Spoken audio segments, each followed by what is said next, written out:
नमस्कार छात्रों। आज दिनांक 19 जून 2021 शनिवार। पिछली क्लास के अंतर्गत हमने वित्तीय प्रबंधन के अर्थ, उसकी परिभाषाएं एवं विशेषताओं के संदर्भ में विस्तार से अध्ययन किया था। दोस्तों, शिक्षण के कार्य को आगे बढ़ाते हुए आज की इस क्लास के अंतर्गत हम विद्यालय के संदर्भ में वित्तीय प्रबंधन के उद्देश्य के संदर्भ में विस्तार से अध्ययन करेंगे। AIIMS and financial management in reference of school, इस विषय वस्तु के ऊपर इस क्लास के अंदर हम चर्चा करेंगे। विद्यालय व्यवस्था में वित्तीय प्रबंधन की आवश्यकता होती है, जिसके माध्यम से विद्यालय की छवि एवं व्यवस्था में सुधार किया जाता है। विद्यालय वित्तीय प्रबंधन के उद्देश्य विद्यालय व्यवस्था से संबंधित होते हैं। विद्यालय में होने वाले वित्तीय प्रबंधन को निम्नलिखित रूप से स्पष्ट किया जा सकता है कि विद्यालय के संदर्भ में वित्तीय प्रबंधन के क्या उद्देश्य होते हैं। दोस्तों, इसको हम बिंदुवार इस प्रकार से समझ सकते हैं। इसके अंदर पहला उद्देश्य है वित्तीय प्रबंधन द्वारा विद्यालय की छवि सुधारने के लिए विद्यालय प्रमुख द्वारा प्रयत्न करना इसका प्रमुख उद्देश्य है, क्योंकि व्यवस्था को श्रेष्ठ रूप प्रदान करना वित्तीय प्रबंधन का अनिवार्य तत्व है। यानी कि प्रबंधन के द्वारा जो विद्यालय है उसकी छवि को सुधारने के लिए, उसको प्रगति के पथ पर अग्रसर करने के लिए वित्तीय प्रबंधन इसका प्रमुख उद्देश्य होता है, क्योंकि व्यवस्था को श्रेष्ठ रूप देना वित्तीय प्रबंधन का अनिवार्य तत्व है। वित्तीय प्रबंधन के द्वारा ही व्यवस्था के अंदर श्रेष्ठता आती है। दूसरा उद्देश्य है इसमें विद्यालय के उपलब्ध संसाधनों के मध्य समन्वय स्थापित किया जाता है। यानी कि विद्यालय के अंदर जो संसाधन उपलब्ध है उनके मध्य वित्तीय प्रबंधन के द्वारा कोऑर्डिनेशन स्थापित किया जाता है, जिससे समस्त साधनों का सर्वोत्तम उपयोग किया जा सके। समन्वय से विद्यालय के अंदर जो संसाधन उपलब्ध हैं उनका सर्वोत्तम रूप से उपयोग किया जा सके, और विद्यालय के अंदर जो संसाधन है उनका यदि सर्वोत्तम रूप से उपयोग किया जाएगा तो निश्चित रूप से वो विद्यालय विकास के पथ पर आगे बढ़ेगा। अगला उद्देश्य है वित्तीय प्रबंधन का उद्देश्य विद्यालय के प्राप्त अनुदान का उचित एवं श्रेष्ठ विधि से उपयोग करना। यानी कि विद्यालय को जो अनुदान प्राप्त होता है उसको उचित एवं श्रेष्ठ विधि के द्वारा उस अनुदान का, उस ग्रांट का उपयोग करना, जिससे कि वित्तीय योजना के लक्ष्यों को प्राप्त किया जा सके। जो लक्ष्य हमने निर्धारित कर रखे हैं उनको आसानी से हम प्राप्त कर सकें। अगला उद्देश्य है वित्तीय प्रबंधन द्वारा विद्यालय के लिए वित्तीय स्रोतों की खोज की जाती है, जिससे कि विद्यालय की वित्त संबंधी आवश्यकताओं को पूर्ण किया जा सके। यानी कि विद्यालय को चलाने के लिए अन्य किन स्रोतों से हमें वित्त उपलब्ध हो सकता है, धन की प्राप्ति हो सकती है, ऐसे स्रोतों की खोज करना भी इसका प्रमुख उद्देश्य होता है। अगला उद्देश्य वित्तीय प्रबंधन का प्रमुख उद्देश्य विद्यालय में उपलब्ध आर्थिक संसाधनों का मितव्ययतापूर्वक विद्यालय तथा लोक कल्याण के निहितार्थ संतुलित तथा सभी क्षेत्रों में उपयोग करना, जिससे कि कम लागत में अधिकतम प्रतिफल प्राप्त किया जा सके।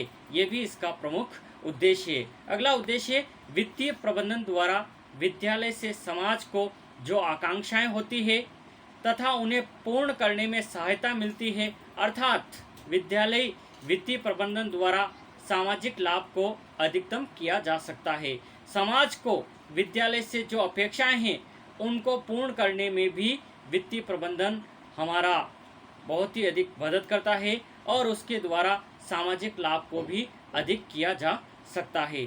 अगला उद्देश्य वित्तीय प्रबंधन के द्वारा विद्यालय व्यवस्था को श्रेष्ठ रूप प्रदान करने पर छात्रों का सर्वांगीण विकास संभव होगा। यदि विद्यालय के अंदर अच्छा फाइनेंशियल मैनेजमेंट किया हुआ है तो निश्चित रूप से उस विद्यालय प्रबंधन से विद्यालय की व्यवस्था के अंदर सुधार आएगा, जिसका कि डायरेक्ट रूप से लाभ छात्रों को मिलेगा और छात्रों के सर्वांगीण विकास में मदद मिलेगी। अतः विद्यालय प्रबंधन का उद्देश्य छात्रों का विकास करना भी है। अगला उद्देश्य है वित्तीय प्रबंधन के माध्यम से विद्यालय को समुदाय से प्राप्त धन के संबंध में विचार किया जाता है। क्योंकि विद्यालय सोसाइटी से संबंधित होता है तो निश्चित रूप से विद्यालय को संचालित करने के लिए समाज से भी अपेक्षित धन प्राप्त होता है। तो विद्यालय प्रबंधन के द्वारा समुदाय से जो धन प्राप्त होता है उसके संबंध में भी विचार किया जाता है, अर्थात समुदाय से अधिकतम धन प्राप्त करके उसका कुशलतम प्रयोग किया जाए। यह वित्तीय प्रबंधन की उचित अवधारणा है। वित्तीय प्रबंधन के माध्यम से शिक्षण अधिगम सामग्री के लिए अनुदान निर्धारित करने तथा उसके प्रयोग में सहायता प्राप्त होती है। विद्यालय के उचित रूप से छात्रों को टीचिंग लर्निंग मटेरियल के लिए भी धन की आवश्यकता होती है और उसका सही प्रबंधन होगा तो निश्चित रूप से वित्तीय प्रबंधन से अधिगम सामग्री के लिए अनुदान जो निर्धारित किया जाता है उसके प्रयोग में भी हमें सहायता प्राप्त होगी। अगली और अंतिम उद्देश्य है वित्तीय प्रबंधन के माध्यम से ही विद्यालय की संपत्ति की व्यवस्था की जाती है तथा इससे अर्जित धनराशि का सदुपयोग किया जाता है। विद्यालय का यदि फाइनेंशियल मैनेजमेंट अच्छा है तो निश्चित रूप से विद्यालय की जो संपत्ति है उसकी सही तरीके से व्यवस्था होगी तथा उससे अर्जित धनराशि का भी सही तरीके से उपयोग किया जा सकेगा। तो इस प्रकार से दोस्तों वित्तीय विद्यालय के संदर्भ में वित्तीय प्रबंधन के क्या उद्देश्य होते हैं इसके संदर्भ में हमने चर्चा की। अगला हमारा बिंदु है वित्त प्रबंधन की आवश्यकता। अब हमारे सामने प्रश्न ये उत्पन्न होता है कि आखिर हमें वित्त प्रबंधन की आवश्यकता क्यों है। Need to financial management. एक लोकतांत्रिक राष्ट्र के लिए जनता का शिक्षित होना अति आवश्यक है। इस उद्देश्य की प्राप्ति के लिए भारत सरकार भी, हमारी जो सेंट्रल गवर्नमेंट है वह भी सदैव से प्रयत्नशील है, परंतु इस दिशा में वांछित सफलता प्राप्त नहीं हो पा रही है। इसका प्रमुख कारण आर्थिक रूप से सार्वजनिक वित्त का अभाव है। क्योंकि एक लार्ज स्केल पर, बड़े पैमाने पर शिक्षण संस्थाओं को, क्योंकि तांत्रिक जो सरकारें होती है, लोकतंत्र के अंदर पब्लिक के कल्याण, जनता के हित से संबंधित मुद्दों को प्रमुखता दी जाती है और जनता से हित से संबंधित मुद्दों को प्राथमिकता देने के लिए जनता जब शिक्षित होगी, समझदार होगी, तभी वो अपने हित से संबंधित अपने अधिकारों की मांग कर सकेगी। इसलिए लोकतांत्रिक देश के अंदर जनता का शिक्षित होना आवश्यक है और ऐसे विशाल देश की जनता को शिक्षित करने के लिए हमें जो सार्वजनिक धन की आवश्यकता होती है उसका हमारे देश के अंदर अभाव है। शिक्षा की समुचित व्यवस्था के लिए शैक्षिक वित्त व्यवस्था करना, नियोजन करना अति आवश्यक है। शैक्षिक वित्त व्यवस्था पर प्रकाश डालने से पहले कुछ प्रश्न हमारे जहन के अंदर उत्पन्न होते हैं जो इस प्रकार से है। प्रमुख विचारणीय प्रश्न इस प्रकार से है। इसके अंदर नंबर 1, किसी विद्यालय में शिक्षा के सभी स्तरों पर कुल कितनी वित्तीय व्यवस्था की आवश्यकता होगी।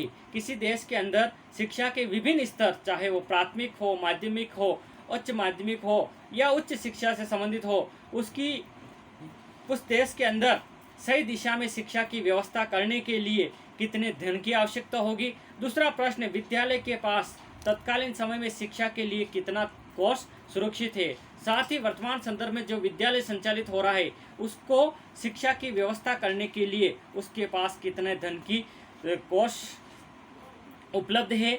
तीसरा प्रश्न, शिक्षा के विस्तार के लिए कितना धन और व्यय किया जाए। भविष्य के अंदर शिक्षा के विस्तार के लिए हमें और कितने धन को व्यय करने की जरूरत होगी। साथ ही अगला प्रश्न है, आय के प्रमुख साधन कौन कौन से हैं, किन किन साधनों से वित्त की व्यवस्था की जाएगी, धन को जुटाया जाएगा। और अंतिम प्रश्न है, प्रति छात्र औसत वार्षिक व्यय कितना होगा। इन तमाम प्रश्नों को ध्यान में रखते हुए हमें वित्त की आवश्यकता होगी।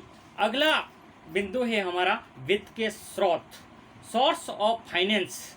विद्यालय को संचालित करने के लिए विद्यालय में धन कहाँ से प्राप्त होता है। जिन जिन साधनों से हमें धन प्राप्त होता है वो धन के स्रोत कहलाते हैं। तो दोस्तों, शैक्षिक वित्त के प्रमुख रूप से 4 स्रोत होते हैं। किसी भी शिक्षण संस्था को संचालित करने के लिए जहाँ उसको धन प्राप्त होता है, मुख्य रूप से 4 प्रकारों से उसे धन की प्राप्ति होती है। इसके अंदर नंबर 1 है सरकारी निधियाँ। जो गवर्नमेंट इंस्टीट्यूट होते हैं उनको सरकारी निधियों के द्वारा शिक्षण संस्था को संचालित करने के लिए वित्त उपलब्ध होता है। दूसरा, स्थानीय स्वायत्त संस्थाएं, जो लोकल बॉडी की संस्थाएं होती है, चाहे ग्राम पंचायत स्तर पर ग्राम पंचायत हो या पंचायत समिति हो या नगर पालिकाएं हो, ये शिक्षा की, प्राइमरी सेक्टर की शिक्षा की व्यवस्था के लिए समय समय पर इन संस्थाओं को वित्त की व्यवस्था उपलब्ध कराती है। तीसरा है छात्र शुल्क। जो बालक और बालिकाएं अध्ययन करते हैं उनसे भी जो शुल्क की प्राप्ति होती है उसका उपयोग भी शिक्षण संस्था को संचालित करने में किया जाता है। और अंतिम स्रोत होता है दान, डोनेशन। विभिन्न सामाजिक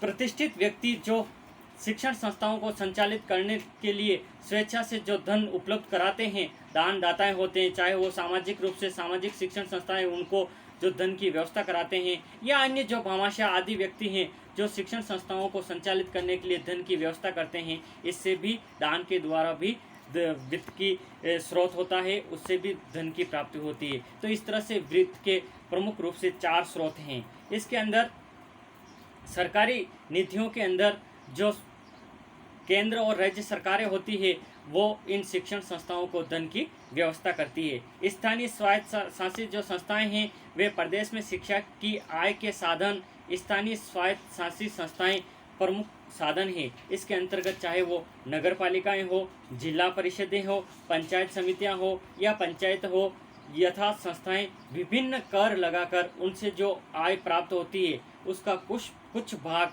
शिक्षा पर व्यय करना सुनिश्चित किया जाता है। अगला है छात्र शुल्क।